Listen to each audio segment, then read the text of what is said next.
Welcome to Kavita home cooking. ಇವತ್ತು ನಾವು ಆರೋಗ್ಯಕರವಾದ ಹಾಗೆ ಅವರೆಕಾಳನ್ನ ಉಪಯೋಗಿಸ್ಕೊಂಡು ಒಂದು ಒಳ್ಳೆ ಗೋಧಿ ರವೆ ಉಪ್ಪಿಟ್ಟು ಹೇಗೆ ಮಾಡೋದು ಅಂತ ನೋಡೋಣ. ಆದರೆ ಅದಕ್ಕಿಂತ ಮುಂಚೆ ಯಾರೆಲ್ಲ ನನ್ನ ಚಾನಲ್ನ ಸಬ್ಸ್ಕ್ರೈಬ್ ಮಾಡ್ಕೊಂಡಿಲ್ಲೋ ಪ್ಲೀಸ್ ನನ್ನ ಚಾನಲ್ನ ಸಬ್ಸ್ಕ್ರೈಬ್ ಮಾಡ್ಕೊಳ್ಳಿ. ನೋಡಿ, ಇಲ್ಲಿ ನಾನು 2 ಕಪ್ಪಷ್ಟು ಗೋಧಿ ರವೆ ತೊಗೊಂಡಿದ್ದೀನಿ. ಹಾಗೆ ಇಲ್ಲಿ ನೋಡಿ 1 ಕಪ್ಪಷ್ಟು ಅವರೆಕಾಳು. ನೋಡಿ, ಅವರೆಕಾಳನ್ನ ಸ್ವಲ್ಪ ಉಪ್ಪಾಕಿ ಬೇಯಿಸಿ, ಅಂದರೆ ಒಂದು 70% ಬೇಯಿಸಿ ಇಟ್ಕೊಂಡಿದ್ದೀನಿ. ಹಾಗೆ ಬೀನ್ಸು, ಕ್ಯಾರೆಟ್, ಹಾಗೆ ಆಲೂಗಡ್ಡೆ ಇಷ್ಟು ಕೂಡ ಅವರೆಕಾಯಿ ಉಪ್ಪಿಟ್ಟಿಗೆ. ಹಾಗೆ ಇಲ್ಲಿ ಒಗ್ಗರಣೆಗೆ ಹಸಿಮೆಣಸಿನ್ಕಾಯಿ, 2 ಮೀಡಿಯಮ್ ಸೈಜ್ ಈರುಳ್ಳಿ, ಹಾಗೆ 2 ಮೀಡಿಯಮ್ ಸೈಜ್ ಟೊಮೊಟೊ ತೊಗೊಂಡಿದ್ದೀನಿ. ನೋಡಿ, ಮೊದಲು ರವೆನ ಚೆನ್ನಾಗಿ ರೋಸ್ಟ್ ಮಾಡ್ಕೋಬೇಕು. ಅಂದರೆ ಗೋಧಿ ರವೆ ಬಂದು ಈ ರೀತಿ ಚೆನ್ನಾಗಿ ರೋಸ್ಟ್ ಮಾಡಿ ಎಣ್ಣೆ ಹಾಕಿ ಚೆನ್ನಾಗಿ ರೋಸ್ಟ್ ಮಾಡಿಕೊಂಡ್ರೆ ನಮಗೆ ಗೋಧಿ ರವೆ ಬಂದು ಗಮ್ ಥರ, ಅಂದರೆ ಒಂಥರ ಮೆತ್ತಗೆ ಆಗುತ್ತೆ ಚಾನ್ಸಸ್ ಇರುತ್ತೆ. ಸೊ ಈ ರೀತಿ ಚೆನ್ನಾಗಿ ಎಣ್ಣೆ ಹಾಕಿ ರೋಸ್ಟ್ ಮಾಡೋದ್ರಿಂದ ನಮಗೆ ಮಾಮೂಲಿ ಬಾಂಬೆ ರವೆ ಹೇಗೆ ಉದುರಾಗಿ ನಮ್ಗೆ ಸಿಗುತ್ತೋ ಸೇಮ್ ಅದೇ ರೀತಿಯೇ ಗೋಧಿ ರವೆ ಕೂಡ ನಮಗೆ ಉದುರಾಗಿ ಸಿಗುತ್ತೆ, ಅಂದರೆ ಉದುರಾಗಿ ಮಾಡ್ಕೋಬೋದು. ನೋಡಿ, ಈಗ ನಾನು ಚೆನ್ನಾಗಿ ಅದನ್ನು ಒಂದು 4 ನಿಮಿಷನಾದರೂ ಚೆನ್ನಾಗಿ ರೋಸ್ಟ್ ಮಾಡಿ ತೆಗೆದಿಟ್ಕೊಂಡಿದ್ದೀನಿ. ಈಗ ಅದೇ ಕಡಾಯಿಗೆ ಒಂದು 3 ಟೇಬಲ್ ಸ್ಪೂನಷ್ಟು, 3ರಿಂದ 4 ಟೇಬಲ್ ಸ್ಪೂನ್ ಅಷ್ಟೇ ಹಾಕ್ಕೊಳ್ಳಿ ಧಾರಾಳವಾಗಿ, ಯಾಕಂದರೆ ಇದು ಗೋಧಿ ರವೆ ಆಗಿರೋದ್ರಿಂದ ಎಣ್ಣೆ ಸ್ವಲ್ಪ ಜಾಸ್ತಿ ಬೇಕು. ಸೊ ಎಣ್ಣೆ ಹಾಕಿ ಸಾಸಿವೆ, ಜೀರಿಗೆ, ಕಡಲೆಬೇಳೆ, ಉದ್ದಿನಬೇಳೆ, ಹಾಗೆ ಒಂದು 3ರಿಂದ 4 ಹಸಿಮೆಣಸಿನ್ಕಾಯಿ, ಹಾಗೆ ಸಣ್ಣದಾಗಿ ಹಚ್ಕೊಂಡಿರೋಂಥ ಈರುಳ್ಳಿ, ಟೊಮೊಟೊ ಎಲ್ಲನೂ ಹಾಕಿ ಎಣ್ಣೆಯಲ್ಲಿ ಚೆನ್ನಾಗಿ ಫ್ರೈ ಮಾಡ್ಕೊಳ್ಳೋಣ. ಚೆನ್ನಾಗಿ ಫ್ರೈ ಮಾಡಿದ ನಂತರ ನಾವು ಆಗಲೇ ಸಣ್ಣದಾಗಿ ಕಟ್ ಮಾಡಿ ಇಟ್ಕೊಂಡಿರುವಂಥ ಕ್ಯಾರೆಟು, ಬೀನಿಸು, ಹಾಗೆ ಆಲೂಗಡ್ಡೆ ಎಲ್ಲನೂ ಚೆನ್ನಾಗಿ ಎಣ್ಣೆಯಲ್ಲಿ ಫ್ರೈ ಮಾಡ್ಕೊಳ್ಳೋಣ.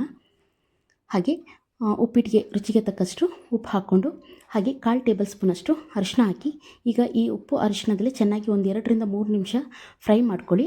ಆನಂತರ ನಾವು ಆಗಲೇ ಉಪ್ಪು ಹಾಕಿ ಬೇಯಿಸಿಟ್ಕೊಂಡಿರುವಂಥ ಅವರೆಕಾಳನ್ನ ಹಾಕಿ ಚೆನ್ನಾಗಿ ಮಿಕ್ಸ್ ಮಾಡಿ ಒಂದು 3ರಿಂದ 4 ನಿಮಿಷ ಇದನ್ನ ಮೀಡಿಯಮ್ ಇದರಲ್ಲೇ ಕುಕ್ ಮಾಡ್ಕೊಳ್ಳಿ. ಮೀಡಿಯಮ್ ಫ್ಲೇಮಲ್ಲೇ ಇರಲಿ. ಚೆನ್ನಾಗಿ ಕುಕ್ ಆದಮೇಲೆ ಈಗ ನೋಡಿ, ನಾನು ಆಗಲೇ ಇದರಲ್ಲಿ ಈ ಕಪ್ಪಲ್ಲಿ ನಾನು 2 ಕಪ್ ರವೆ ತೊಗೊಂಡಿದ್ದೆ. ಸೊ 1 ಕಪ್ ರವೆಗೆ 2 ಕಪ್ಪಷ್ಟು ನೀರು ಹಾಕ್ಕೊಳ್ಳಿ. ನೋಡ್ಕೊಳ್ಳಿ, ನಾನು ಇಲ್ಲಿ 4 ಕಪ್ ನೀರು ಹಾಕ್ಕೊಂಡಿದ್ದೀನಿ, ಅಂದರೆ 1 ಕಪ್ಪಿಗೆ 2 ಕಪ್ಪಷ್ಟು ನೀರು. ಅದೇ ರೀತಿ 2 ಕಪ್ಗೆ 4 ಕಪ್ಪಷ್ಟು ನೀರು ಹಾಕ್ಕೊಂಡಿದ್ದೀನಿ. ಈ ರೀತಿ ಹಾಕೋದ್ರಿಂದ ನಮಗೆ ಗೋಧಿ ರವೆ ಬಂದು ತುಂಬ ತೆಳ್ಳಗೆ ಒಂಥರ ಅಂಟ್ಕೊಳ್ಳೋದು, ಕೈಗೆ ಅಂಟ್ಕೊಳ್ಳೋ ರೀತಿ ಆ ರೀತಿ ಎಲ್ಲ ಏನೂ ಆಗಲ್ಲ. ಕೆಲವೊಂದು ಟಿಪ್ಸ್ಗಳನ್ನ ಫಾಲೋ ಮಾಡಿದ್ರೆ ಗೋಧಿ ರವೆ ಬಂದು ತುಂಬ ಅದ್ಭುತವಾಗಿ ಹಾಗೆ ತುಂಬ ರುಚಿಯಾಗಿ ಕೂಡ ಗೋಧಿ ರವೆ ಉಪ್ಪಿಟ್ಟನ್ನ ಮಾಡ್ಕೋಬೋದು. ನೋಡಿ, ಈ ರೀತಿ ಈಗ ಚೆನ್ನಾಗಿ ಮಿಕ್ಸ್ ಮಾಡ್ಕೊಳ್ಳಿ. ನಾನಿಲ್ಲಿ ಸ್ವಲ್ಪ ತರಕಾರಿಗಳನ್ನ ಜಾಸ್ತಿ ಹಾಕ್ಕೊಂಡಿದ್ದೀನಿ.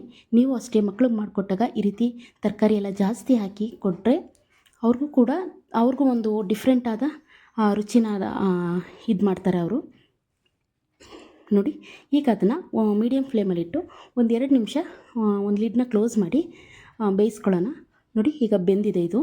ಮತ್ತೆ ಇದನ್ನು ಈ ರೀತಿ ಚೆನ್ನಾಗಿ ಮಿಕ್ಸ್ ಮಾಡಿ ಮತ್ತೆ ಒಂದು ನಿಮಿಷ ಇದನ್ನು ಒಂದು ತಟ್ಟೆನ ಮುಚ್ಚಿ 1 ನಿಮಿಷ ಆದಮೇಲೆ ಗ್ಯಾಸ್ನ ಆಫ್ ಮಾಡಿದ್ರೆ ನಮಗೆ ರುಚಿಯಾದ ಹಾಗೆ ಆರೋಗ್ಯಕರವಾದ ಒಂದು ಗೋಧಿ ರವೆ ಉಪ್ಪಿಟ್ಟು, ಅಥವಾ ಬನ್ಸಿ ರವೆ ಅಂತಲೂ ಹೇಳ್ತಾರೆ ಇದನ್ನು. ನೋಡಿ, ಗೋಧಿ ರವೆ ಉಪ್ಪಿಟ್ಟು ರೆಡಿಯಾಗುತ್ತೆ. ಯಾವುದೇ ರೀತಿ ಅಂಟಿಲ್ದೇ, ಹಾಗೆ ಯಾವುದೇ ರೀತಿ ತೆಳ್ಳಗಾಗ್ದೇ. ನೋಡಿ, ನಾವು ಮೆಜರ್ಮೆಂಟ್ ತೊಗೊಂಡಾಗ ನೀಟಾಗಿ 1 ಕಪ್ಗೆ ನೀವು 2 ಕಪ್ ತೊಗೊಂಡ್ರೆ ಇದು ಆರಾಮಾಗಿ ರೆಡಿ ಆಯಿತು.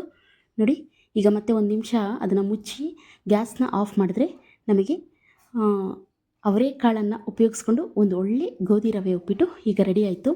ನೀವು ಕೂಡ ನಿಮ್ಮ ಮನೇಲಿ ಇದನ್ನು ಒಂದು ಸಲ ಟ್ರೈ ಮಾಡಿ ನೋಡಿ, ಹೇಗೆ ಬಂದಿದೆ ಅಂತ ನನಗೆ ಕಮೆಂಟ್ ಮೂಲಕ ತಿಳಿಸಿ. ಈ ವಿಡಿಯೋ ನಿಮಗೆ ಇಷ್ಟ ಆದರೆ ಲೈಕ್ ಮಾಡಿ, ಶೇರ್ ಮಾಡಿ. ತುಂಬ ಇಷ್ಟ ಆದರೆ ಪ್ಲೀಸ್ ನನ್ನ ಚಾನಲ್ನ ಸಬ್ಸ್ಕ್ರೈಬ್ ಮಾಡ್ಕೊಳ್ಳಿ, ಹಾಗೆ ನನ್ನ ಚಾನಲ್ನ ಸಪೋರ್ಟ್ ಮಾಡಿ. Thank you.